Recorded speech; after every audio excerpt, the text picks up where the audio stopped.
আসসালামু আলাইকুম। সবাইকে পবিত্র মাহে রমজানের শুভেচ্ছা। আলহামদুলিল্লাহ রমজান মাস চলে আসছে। তো এই তো রমজান মাস চলে আসছে আর রোজার বাজার করতে চলে আসছি মিনা বাজার। তো দেখতেই থাকুন হালকা পাতলা কি কেনাকাটা করি। তো বাচ্চাদের জন্য হচ্ছে এখান থেকে ফ্রোজেন আইটেম খাবার নিতে আসছি। ঘরে তো বানানো হবেই, তাছাড়া অল্প সময় কিছু যেন ঝটপট বাচ্চাদের রেডি করে দেওয়া যায় সেইগুলো নিতে আসছি। তো এই তো মিনা বাজার আসছি আর সবাই আমার চ্যানেলটিকে অবশ্যই সাবস্ক্রাইব করবেন। আর এখানে হচ্ছে ফ্রোজেন আইটেম প্রচুর পরিমাণে ছিল, মনে হয় যে সবগুলোই নিয়ে নিই। তো এখান থেকেও হচ্ছে নাগেট, সসেজ, চিকেন বল, তারপর সিঙ্গারা, সমুচা এগুলি নিয়েছি। আর এখান থেকে আমাদের মিনা বাজারে সবসময় হালকা পাতলা নাস্তার জন্য যা যা বাচ্চাদের প্রয়োজন এখান থেকে আমরা সবসময় নেই।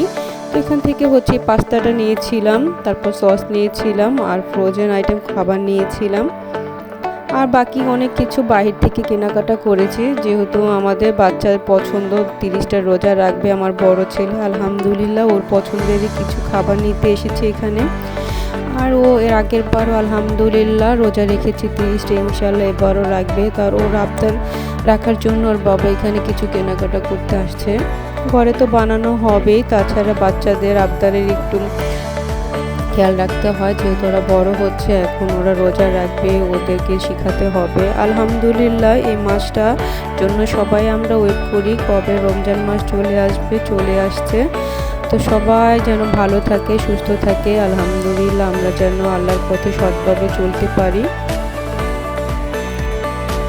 তো রমজান মাস বলে হচ্ছে বরকতময় মাস, রহমতের মাস, তো গুনাহ মাফের মাস। এই মাসটা আমরা বেশি বেশি করে আল্লাহকে ডাকি, ইবাদত করি। বাকি 12 মাসই আমাদের প্রতিদিনই আল্লাহকে ডাকা উচিত। তো আমরা হচ্ছে এই মাসটার যে উপলব্ধি করি, তো এই মাসটার মতো যদি আমরা বাকি জীবনটা কাটাতে পারতাম তাহলে আমাদের জীবনটা আরও বেশি সুন্দর হতো। এখানে হচ্ছে অনেক খেজুর দেখতে পাচ্ছি। তো এখানে মিনা বাজারে খেজুরের প্রাইসটা ছিল বেশি, তো বাহিরেও দেখি বাহির থেকে নেওয়া যায় কিনা। তো এখানে হালকা পাতলা কিছু কেনাকাটা করার পর বাহিরে অনেক কিছু কেনাকাটা করেছি। আর খেজুরটা হচ্ছে পরে আমার হাজব্যান্ড হচ্ছে এক জায়গা থেকে নিয়ে আসবে।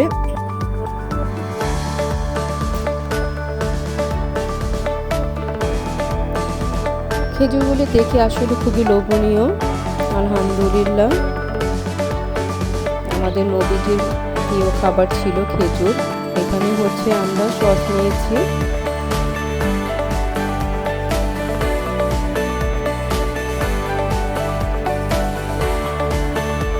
তারপরে এই তো বাসায় চলে আসছি। এই ছিল আমাদের খাবার কেনাকাটা, হালকা পাতলা কিছু কেনাকাটা করেছি।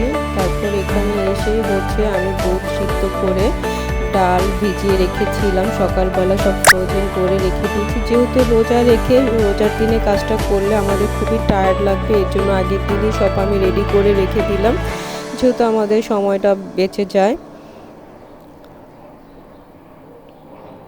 তাছাড়া এখন সবাই আগের দিনই সব বুট ডাল সব আদা টাদা সব কিছু ব্লেন্ড করে রাখি। আলহামদুলিল্লাহ এতটুকুই থাকলো। আল্লাহ হাফেজ।